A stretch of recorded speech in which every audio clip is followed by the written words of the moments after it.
안녕하세요. 행복 나눔 지킴이의 손자희입니다. 오늘은 행복과 나눔이 있는 아름다운 세상을 만들기 위해 끊임없이 노력하는 분을 모셨습니다.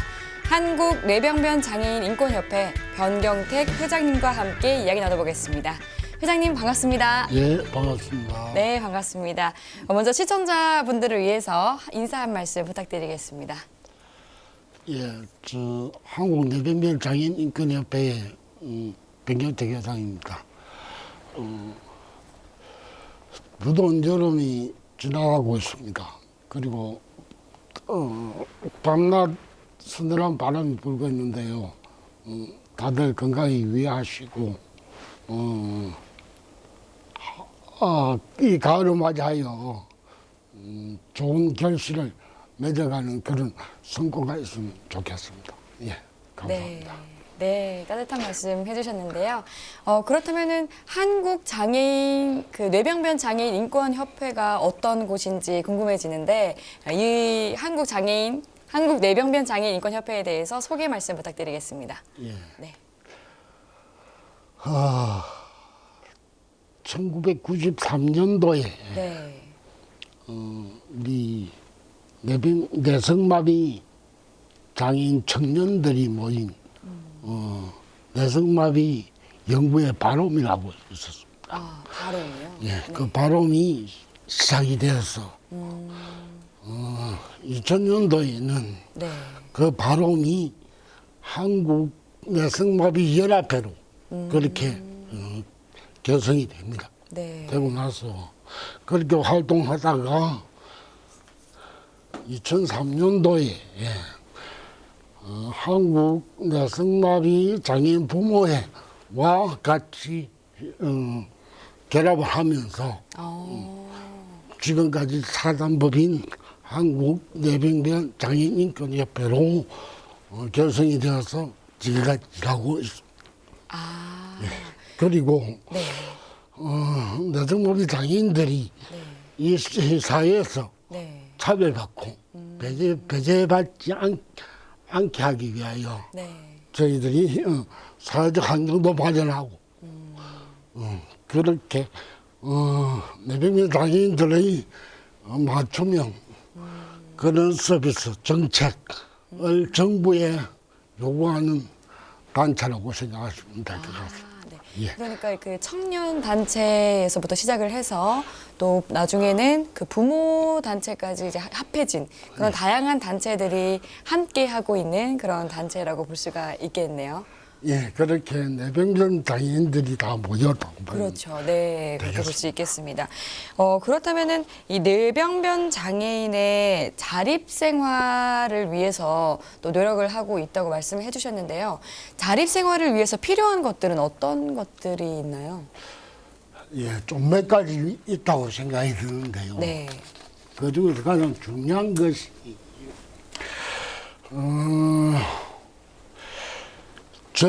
저처럼 네. 지금 어느 장애가 좀 있는 분들이 좀 한 70% 정도 있다고 생각하시면 되겠고요.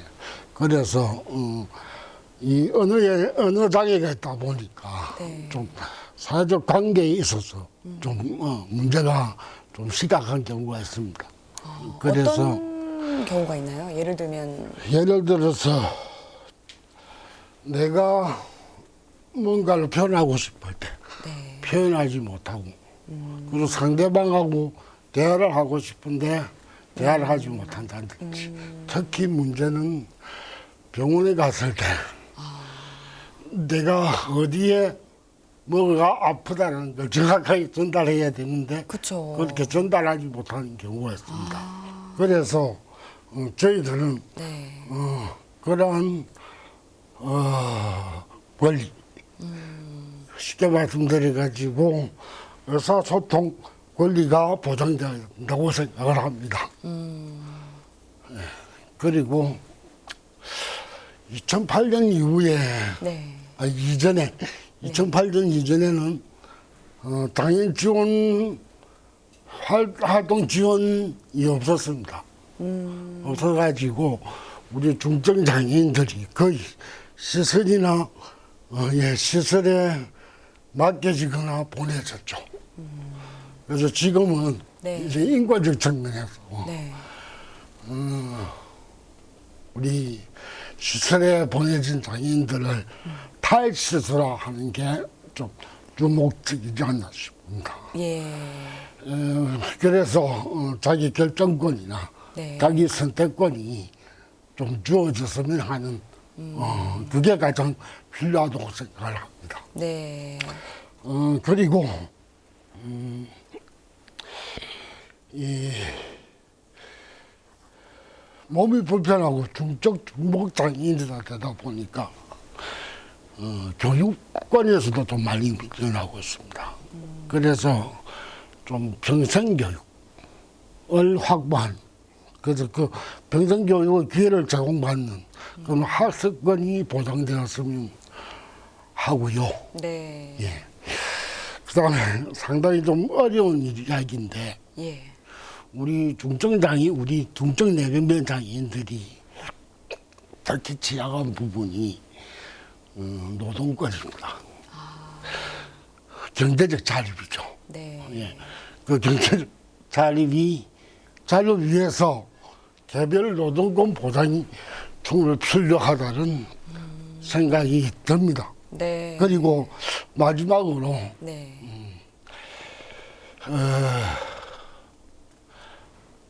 활동 지원 서비스인데요. 활동 지원 서비스가 필요한 만큼, 당사자가 필요한 만큼, 필요한 시간에 필요한 만큼의 지원이 돼야 되는데도 불구하고 개인 맞춤형 지원이 되지 않고 있다는 게 안타까운 실정입니다. 예. 네, 이 5가지 이야기를 해주셨습니다. 먼저 의사소통권과 이어서 자기 결정권, 그리고 학습권과 개별 노동권, 마지막으로 이 개별 맞춤형 활동 지원 서비스까지 이 5가지 말씀을 해주셨는데요. 그렇다면 한국뇌병변 장애인 인권협회는 장애계에서 이러한 여러 인권을 위해서 어떤 역할을 수행하고 계신가요?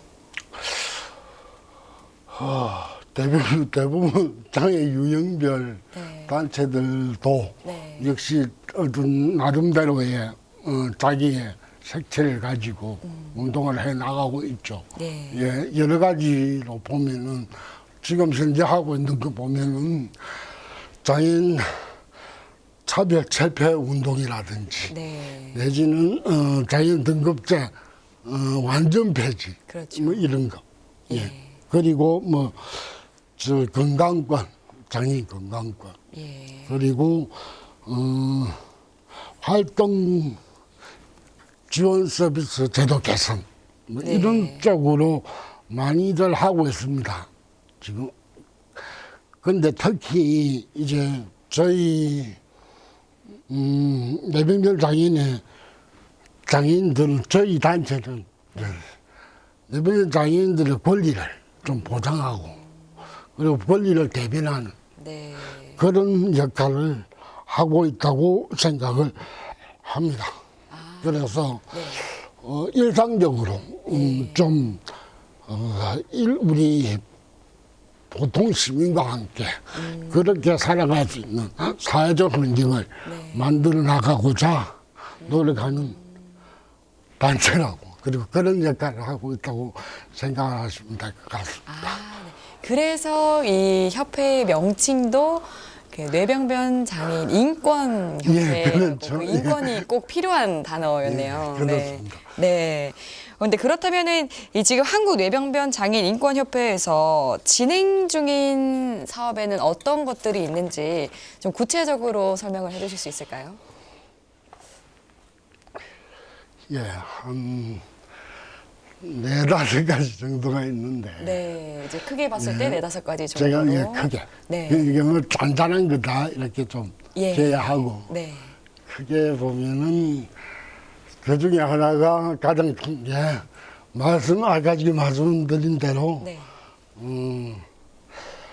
그 전국 내병별 장애인 인권센터 아, 예, 인권센터를 운영하고 있습니다. 네, 전국 장애인 뇌병변 장애인 뇌병변 장애인 인권센터. 인권센터. 아, 네. 거기서 이제 인권 침해라든지 뭐 차별에 관한 상담, 인권 교육 등을 하고 있죠. 네. 예. 그리고 처음에 말씀을 드렸듯이 의사소통 권리 지원 사업을 하고 있습니다. 예. 의사소통 권리 지원 센터죠. 쉽게 말씀드리면. 그래서 장애인 우리 중증 장애인들 네. 특히 언어 장애를 예. 가지고 있는 우리 뇌병변 장애인들이 의사소통 권리 지원에 관한 또 조례 제정을 각 지역에 네. 조례 제정을 그렇게 저희들이 요구하고 있죠. 그런데 지금 현재로 서울하고 부산이 예. 처음으로 서울이 아마 세계적으로 처음일 겁니다. 처음으로 조례가 제정되었습니다. 그 이렇게 다음에 그 의사소통권에 대해서 조례가 제정이 됐어요. 예. 그 다음에 부산이 이제 조례가 제정이 됐죠. 예. 근데 이게 서울은 언제 그러면 제정이 됐나요? 불과 얼마 되지 않았을 것 같거든요. 재작년에 어, 된 걸로 알고 있습니다. 최근이네요. 네. 그리고 부산은 언제쯤 제정이 된 거예요? 작년에 제정이 됐죠. 예. 그러니까 정말 1년 최근에 차이가 있었던 예, 예. 일들이네요. 이제 조금씩 변화하고 있는 모습이다라고 볼 수 있을 것 같은데. 저희들이 그것을 화두를 잡고 예, 지금 이게 네. 사실은 우리 비장애인들 분들이 네. 이 말할 권리 정말 의사소통 자체가 네. 정말 기본 권리다 그렇죠. 라는 걸 잘 모르시더라고요. 그래서 어떤 뭐 먹는 거 입는 거 이런 거 중요하다고 생각하지 말할 수 없는 권리가 말할 수 있는 권리가 얼마나 중요한 권리인지 그것도 정말 가장 중요하죠. 기본적 네. 권리인데 예. 예, 그걸 저희들이 네. 지금 보급하고 좀 확장시켜 나갈 그런 역할을 하고 있습니다. 정말 큰 역할을 해주고 계시네요. 왜냐하면 그 말하고 의식주를 위해서도 배고프다고 말을 할 수 있어야 되고 이 옷이 입고 싶다 말을 할 수 있어야 되니까요. 그 의사소통이 정확하게 이루어져야만 하는 거니까. 지금도 제가 많이 네. 좀 어눌하지만은 네. 그래도 우리 아나운서분하고 네. 이렇게 말을 하니까 할 수가 네, 있죠. 네, 예, 그런데 우리 센터에서는 네. 이제 보안 대체 의사소통이라 해가지고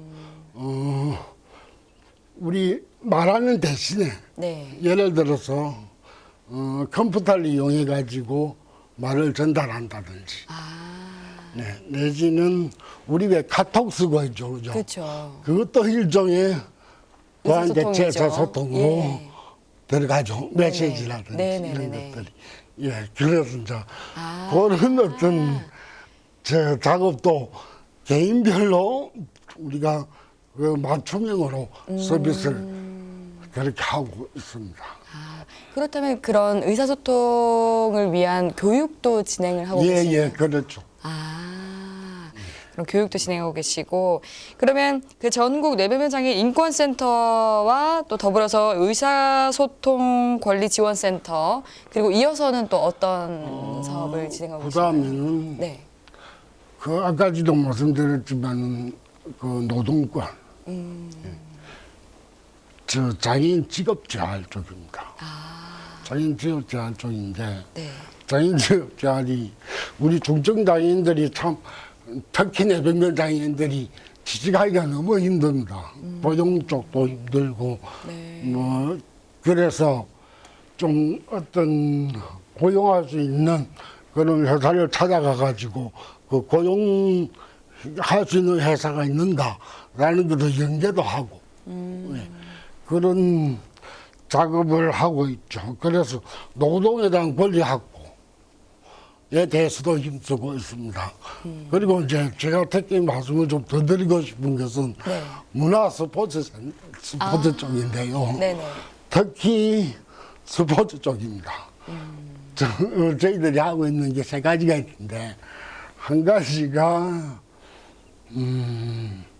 보치아 들어보셨죠? 네. 네, 보치아하고 내성마비 7인제 축구라고 있습니다.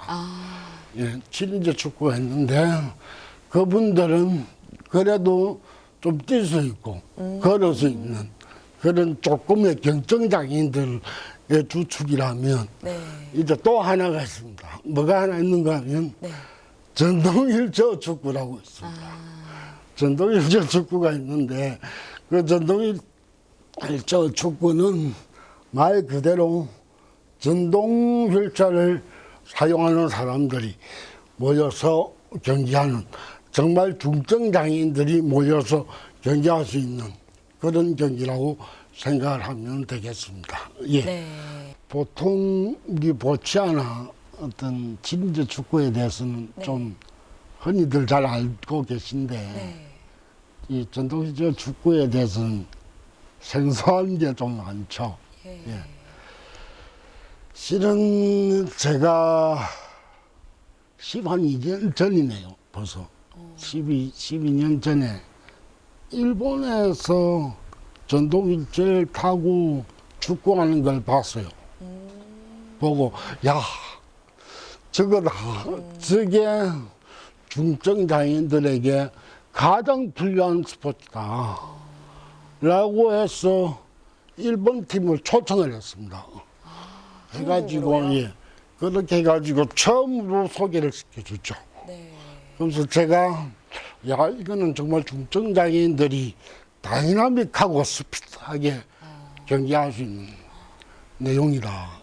그리고 그래서 협동할 수도 있고. 예, 그래서 이게 원래 저 농구 코트에, 예. 농구 코트에 저 4명씩 해가지고 그렇게 축구 시합을 합니다. 네. 하는데 그 제가 그걸 바라보면서 야, 이거야말로 중증장애인들이 정말 여가 내지는 생활 스포츠로 상당히 자리 잡아야 된다라고 생각을 했죠.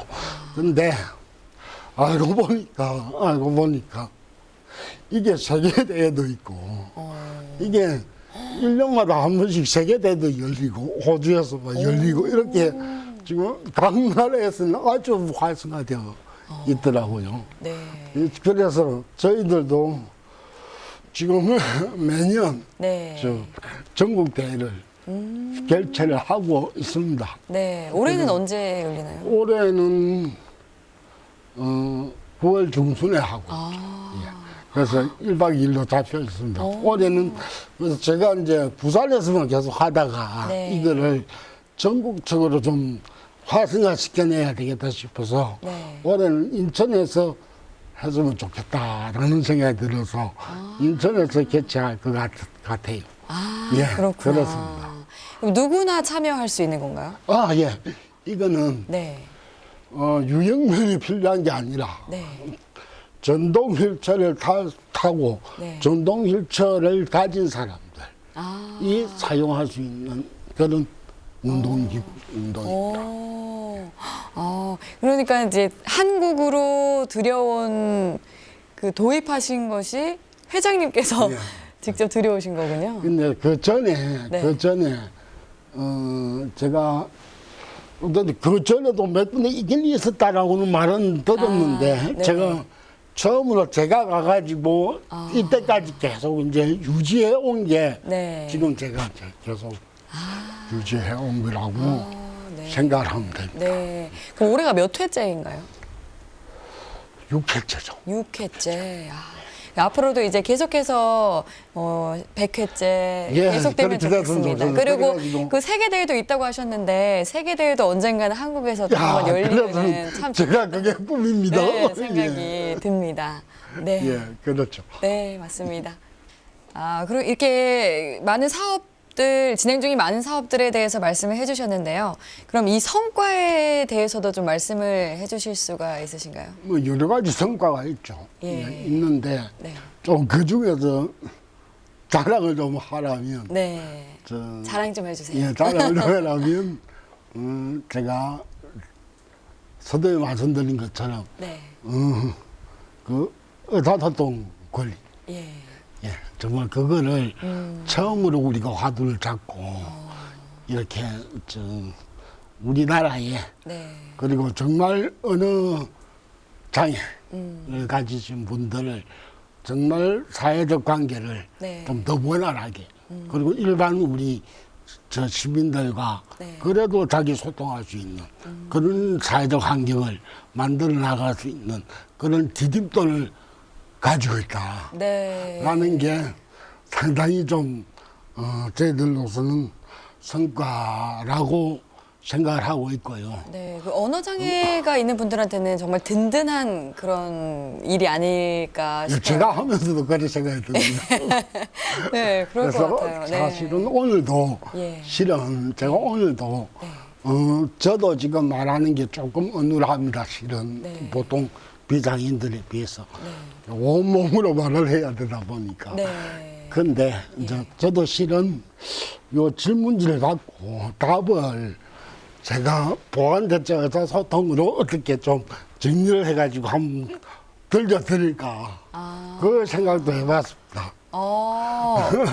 혹시 지금은 좀 예, 지금 아직은 좀 어려우시죠? 예, 세팅이 돼야 되니까. 네네네. 그래서 그것도 한번 준비를 해볼까라고 그러니까요. 생각을 또 했는데 궁금한데. 제가 그게 조금 아쉽네요. 네. 예. 그리고 이제 무엇보다도 저희들이 인권센터 아닙니까? 예. 예, 그러니까 인권센터죠. 장애인 한 4병변 장애인 인권센터죠. 네. 인권센터에서 여전히 우리가 아직 장애인들에게는 차별과 인권 침해가 일어나고 있습니다. 그런 사례들을 모아가지고 네. 국가인권위원회라든지 국가권익이라든지 아니면 우리가 그걸 가지고 소송을 하면서 네. 예, 그렇게 소송을 하면서 내변면 장애인들의 인권이 사회적으로 얼마나 중요한가를 환기시켜 나가는 그런 성과가 있다고 생각을 합니다. 아, 네. 정말 이제 큰 성과들을 이루고 계신데요. 그렇다면 이제 질문을 조금 바꿔서 얘기를 나눠볼까 합니다. 이제 장애계의 아주 큰 변화였습니다. 장애 등급제가 폐지된 지 이제 벌써 2달여가 지났는데요. 앞서서 말씀하신 것처럼 이제 장애계에서는 완전한 장애 등급제를 폐지하라 하는 목소리도 있을 정도로 좀 이 우려의 목소리가 나오고 있는데 이에 대해서 좀 말씀을 해주실 수 있으실까요?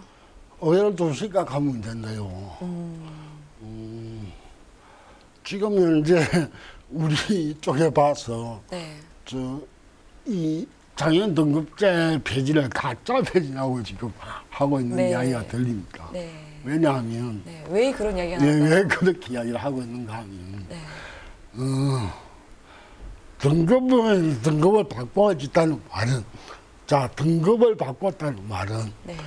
개인 맞춤형 서비스가 돼야 되고 예 그리고 사회적으로 정해진 그냥 서비스를 주는 게 아니라 서비스를 선택할 권리가 있는 거죠.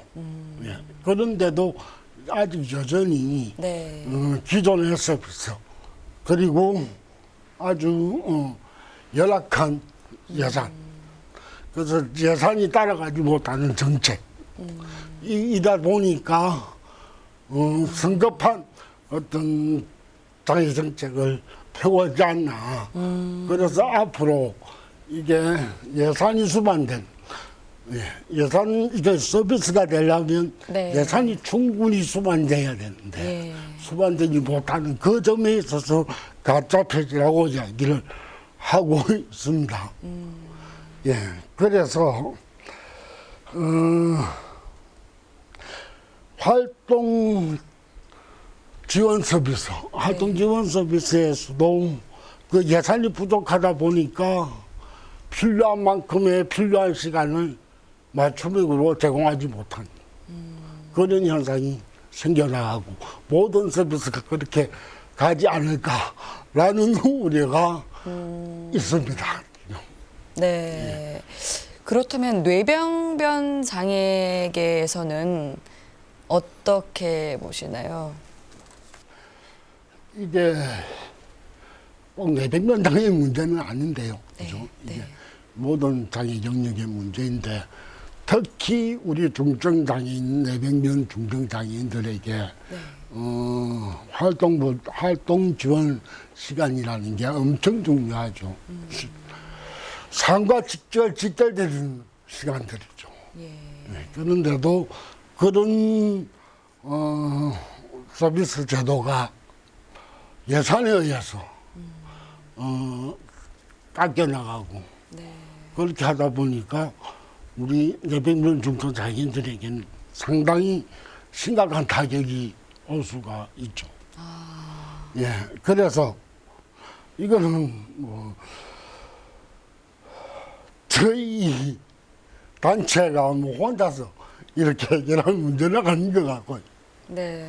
그래서 또 사회단체나 연대체를 이용해가지고 아니면 지금 현재 우리 그 주무부처, 주관부처 뭐 예를 들어서 고용노동부라든지 복지부라든지 그리고 문화체육관광부 등 그 다양한 곳과 같이 하면서 네. 그렇게 다양한 서비스 그리고 거기에 대한 다양한 예산들을 요구하고 있습니다. 아, 그렇다면 회장님께서는 이제 예산 부분이 해결이 되면은 이 문제가 좀 해결이 될 것이라고 보시나요? 예, 번예로 제가 잠깐 설명을 좀 드리면 네.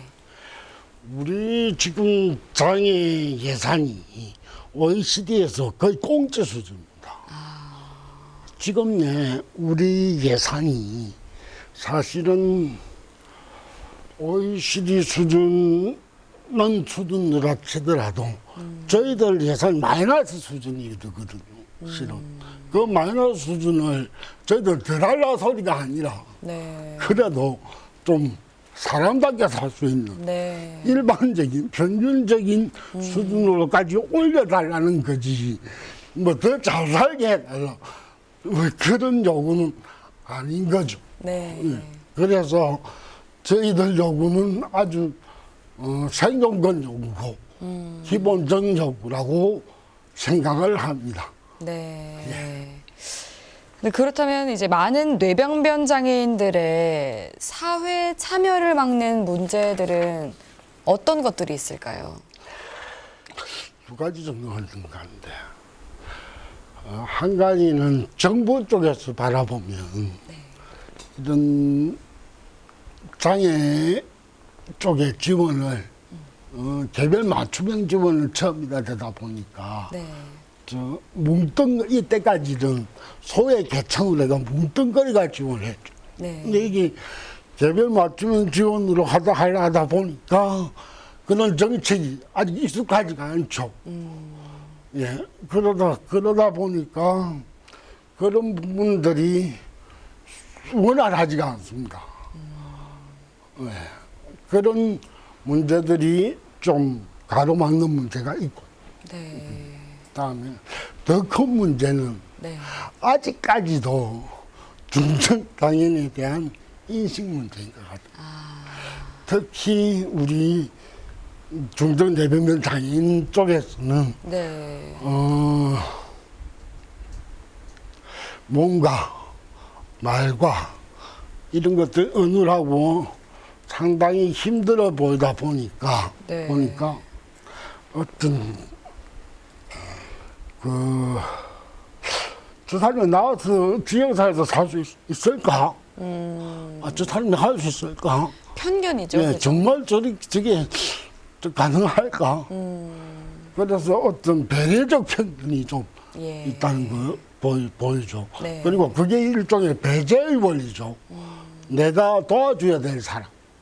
그렇게 생각을 해버리고 같이 살아야 될 사람이 아니라 항상 그들로서 도와줘야 될 사람으로 낙인이 찍혔다. 그래서 사실은 좀 안타까운 거는 네. 인권적 측면에서 정말 장애인도 할 수 있다, 할 수 있게끔 우리 비장애인들과 어떻게 지역사회에서 살아갈 수 있을까라는 걸 연구하는, 그래서 그러한 것들이 필요하다고 저는 생각이 듭니다. 네. 예. 그럼 인식 부분에 대해서도 말씀을 해주셨는데요. 물론 이제 인식 개선이 정말로 필요하다는 생각이 듭니다. 그런데 또 이 정책적인 부분도 이제 무시할 수가 없는 부분이 아닐까 하는 생각이 들거든요. 그래서 국가 정책적인 측면에서 보면은 또 어떤 부분이 좀 더 보완이 되어야 한다고 생각하시는지 궁금합니다. 뭐 여러 가지가 있는데요. 네. 특히 이제 저는 뇌병변 장애인 쪽에 좀 국한을 시켜서 이야기를 드리자면, 네. 말씀을 드리자면, 우리 성인 뇌병변 장애인들이 정말 제도적이라든지 서비스가 전혀 전무합니다. 그래도 아동기에는 네. 그래도 재활치료라든지 교육이라든지 이런 걸 받고 있습니다. 서비스 받고 있죠. 그런데 지금 현재 우리 성인기 뇌병변 장애인들은 네. 마치 텅빈 사막에 내던져져 버린 예, 오아시스 없는 그런 곳에 있는 그런 심정이라고 생각을 하시면 될 것 같아요. 지원이 거의 전무한 예. 상황. 그래서 그러한 사회적 지원, 그리고 사회적 서비스, 사회적 예산 등이 좀 정말 우리 그 성인 뇌병변 장애인들에게는 필요하고요. 네. 그다음에 장애 특성상 네. 뇌병변 장애인 쪽에 장애 특성상 이 의료적 지원이 좀 필요합니다. 다른 장애인들에 비해서 통증 치료라든지 어떤 만년에 되어 있는 자기들이 가진 고질병이라든지 이런 것들이 상당히 많이 가지고 있습니다. 그래서 그런 의료적 접근, 건강권이 좋게 말씀드려가지고 그게 좀 그래서 그게 온전히 어떤 개인적 문제로 치부되고 있는데요. 네. 그걸 어떤 사회적이나 정부의 서비스 차원으로 좀 갔으면 하는 바람입니다. 네. 정말 이런 이제 법과 제도를 통한 환경 개선도 필요해 보이는데요. 이에 대해서 좀 최근에 정부가 뇌병변 장애인 마스터 플랜을 내놓았습니다. 이제 604억 원을 들여서 이제 건강, 돌봄, 인프라 확충, 권익 증진하는 이제 4대 분야에 좀 집중을 하겠다 하고 발표를 했는데 이에 대해서는 좀 어떻게 보시나요? 일단 상당히 긍정적으로 생각을 합니다. 네. 근데 이제 요게 네. 올해 9월 10일이었죠. 네. 네, 올해 9월 10일에 마스터 네, 플랜이 정말 발표가 최근 됐는데 네, 일이었죠. 이게 갑작스럽게 그냥 된 게 아니고요. 예. 실은 5년 전부터 네. 우리가 박원순 시장님에게 네. 계속 요구를 했습니다. 네. 이런 어려움들이 있고 제가 처음부터 지금까지 말씀드렸던 어떤 문제들 이런 문제들이 있기 때문에 서울시에서는 정말 정책적으로 소외된 우리 뇌병변 장애인들의 프레임이 필요합니다. 네. 그것 좀 해주세요. 하고 5년간 저희들이 요구를 했죠. 네. 그런데 작년에 TF 구성을 했습니다. 구성을 해가지고 연구를 했죠. 하면서 이렇게 새롭게 이런 프레임이 발표가 됐는데요. 네. 예. 그럼 TF에 함께 이제 그렇죠. 조직이 되어서 진행을 해오신 다 같이 건가요? 이제 이야기하고 우리 지금까지 말씀드렸던 어떤 네. 문제점들 이런 것들을 다 이야기를 하고 네. 그래서 아마 거기에 제가 알기로는 26가지 정책이 어떤 서비스하고 마련되어 있는 걸로 알고 있습니다. 예. 근데 그 26가지 정책 중에서도 물론 신설되어 있는 것도 있고 그냥 일반적으로 하고 있던 걸 더 확장시켜내는 것도 있고 그렇죠. 네, 그런데 잠깐 예를 들어 설명을 좀 해드리면 네네. 저 여기 보니까 언어장애 보완, 의사소통 정진센터 설치라고 되어 있거든요. 예. 예. 그 아까 지금 말씀을 드린 그 부분입니다. 네. 예, 그리고 제가 몇 가지만 말씀을 좀 드려보죠. 네네. 그리고 여기 보니까 대소변 흡수용품 지원 64세까지 확대. 예, 32살까지였는데 예, 딱 2배로 뛰었죠. 그죠? 그러니까요. 엄청난 뭐, 큰 변화네요. 그리고 성인 여기 나오네요. 성인 내변면 장애인 교육, 네. 돌봄, 건강 전용센터를 8곳을 짓겠답니다. 예, 그리고 긴급 돌봄 단기 거주시설 3곳을 신설하겠다. 뭐 이런 것들입니다. 예. 네, 정말 큰 변화가 아닐 수 예. 없는데요. 그래서 이게 예, 저는 서울시만 할 게 아니라 네. 이게 정말 전국적으로 네. 우리 이런 마스터 플랜이 네. 보건복지부에서 아예 좀 맡아가지고 그러니까요. 예, 전국적으로 확산이 됐으면 네. 좋겠다는 생각이 듭니다. 네, 그리고 플랜 이름도 그 플랜 명칭도 너무 좋은 것 같아요. 마스터 플랜. 예. 마스터라는 게 정말 이 전체를 다 아우르는 그런 플랜이잖아요. 저도 참 마음에 듭니다. 네, 이게 정말 이 플랜이 그 계획대로 잘 진행이 되어서 전국적으로 좀 확대가 됐으면 좋겠다는 바람입니다. 저도 상당히 좀 노력을 하고 싶습니다. 네. 제가 회장으로서 네, 각 지역에 예. 우리 내병전 장애인 회원들 네. 그리고 각 지역 협회들에게 네. 좀 이렇게 이런 것들이 있고 설명도 하고 그래서 이런 것들을 각 지자체 좀 요구를 해봐라. 네. 그렇게 해도 충분히 손색이 없을 것 같습니다. 네, 그리고 예. 이제 서울이 그래도 대한민국의 수도잖아요. 이제 대한민국의 수도에서 좀 모범적인 선례가 나왔기 때문에 좀 지자체에서도 이제 하나둘씩 변화가 있지 않을까. 그렇죠. 네, 이제 예. 좀 소망해 봅니다. 네, 그리고 이제 말씀해주신 것처럼 이제 언어 장애를 지원하는 부분에 대해서 의사소통센터를 설치한다는 부분 말씀을 해주셨는데요. 이 의사소통을 지원하는 일도 하시는데 구체적으로는 그러면 어떤 활동을 하게 되나요? 여러 번 말씀을 좀 드린 것 같는데요. 네. 좀 더 구체적으로 말씀을 드리면 그 센터에서 네. 우리 의사소통 권리지원센터죠. 네. 예, 센터에서 그러니까 이게 쉽게 생각하시면 됩니다. 이 휠체어처럼 네. 그냥 휠체어 하나 주고 이거 너 사용해봐 라고 해가지고 될 일이 아니거든요. 네. 개인별 특성상 이 보안대체의사소통 자체가 어떻게 맞는 건지 또 이분에게 뭐가 필요한 건지 그리고 이분이 일상적으로 어떤 언어를 많이 쓰는 건지 이런 개별적 사례가 아주 중요합니다. 그래서 그런 개별적 사례를 모으는가 하면 그리고 그런 걸 다시 교육시켜가지고 제가 보기에 아무리 짧아도 자기가 이것을 사용해가지고 사회에 나가가지고 익숙하게 사용을 하려면 적어도 2년 이상 교육을 받아야 되지 않을까 생각을 하거든요.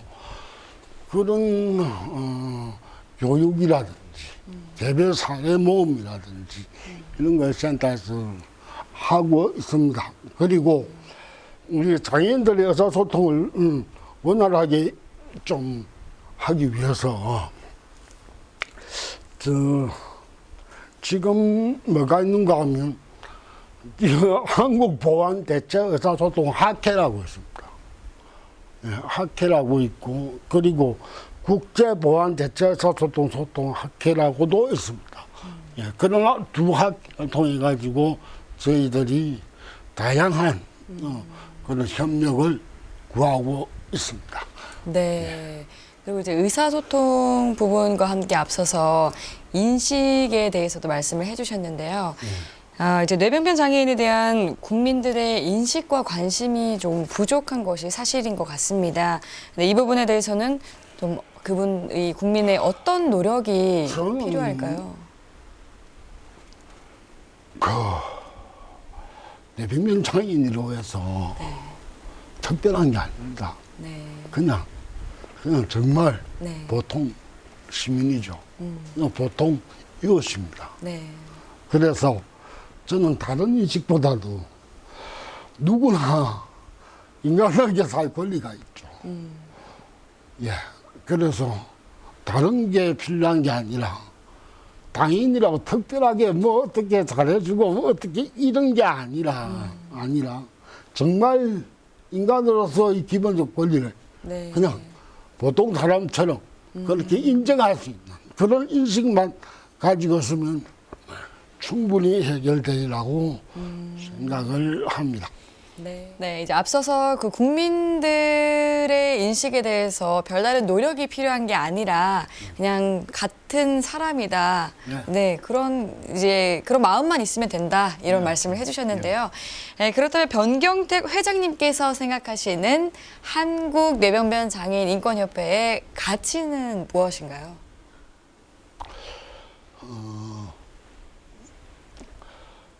저희 단체는 저희 협회죠. 네. 협회는 그 뇌병변 장애인들의 어떤 기본적 권리를 알려내고 그리고 지역 사회 시민으로서 살아갈 수 있는 걸 지원하는 협회죠. 그래서 뭐 다른 거 없습니다. 말 그대로 한국 뇌병변 장애인 인권협회죠. 네. 예.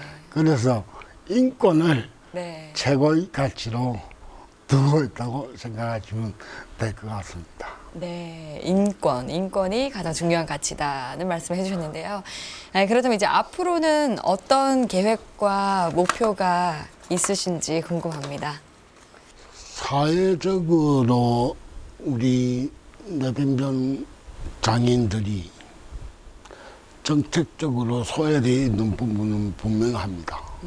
분명하고요. 그래서